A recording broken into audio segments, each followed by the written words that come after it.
आता सध्या कांद्याची लागवड केलेली आहे आणि कांद्या पिकासाठी आपल्याला एक बेस्ट तणनाशक सजेस्ट करा बरं तुमच्याकडे. कांद्या पिकासाठी तणनाशक कशा प्रकारचं तण आहे आता आपल्या वावरामध्ये? तण म्हणजे आता सगळ्याच प्रकारचा तण आला आमच्या वावरामध्ये. किती दिवस झाले प्लॉटला? सध्या झाले 17-18 दिवस झाले. 17-18 दिवस झाले. बरं, आता आपला जो प्लॉट आहे हा कांद्या पिकाच्या तणनाशकासाठी आता रेडी आहे. आता आपल्या 21 दिवसाला आपण तणनाशक रेग्युलर मारतो. बस त्याच्यासाठी आपल्याकडं कोल्टिवाचं गोल आहे, त्याच्यामध्ये कॉम्बिनेशन आपल्याकडे टर्गा पण आहे, दुसरं आपल्याला सेकंडरी डेक्कल पण आहे आदामाचं.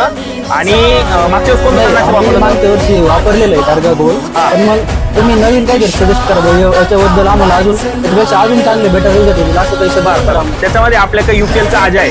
युपीएलचे आजाचे खूप चांगले रिपोर्ट आहे. त्याच्या संघ जर का आपण युपीएल कंपनीचे ॲमिगस वापरलं तर हे बीजनाशकाचं कार्य करतं. की दोन्ही जर का तुम्ही कॉम्बिनेशन मध्ये वापरलं तर तुमच्या कांदे पिकाच्या तणाला 100% नियंत्रण होईल आणि रिपोर्ट सुंदर येतील. म्हणजे आपण एकत्र वापरू शकतो का? एकत्र वापरू शकता. त्याच्यामध्ये तुम्ही झिंक पण वापरू शकता, त्याचा पण रिपोर्ट एकदम सुंदर येतील. तर अवश्य तुम्ही जर का एकदा गोल्डन टार्गा वापरेल असेल तर एकदा आजा हे तणनाशक वापरून बघा, रिपोर्ट खूप छान येतील आणि त्याच्यामध्ये ॲमिगस घ्या. धन्यवाद. Okay, thank you. चला वापरतो आम्ही.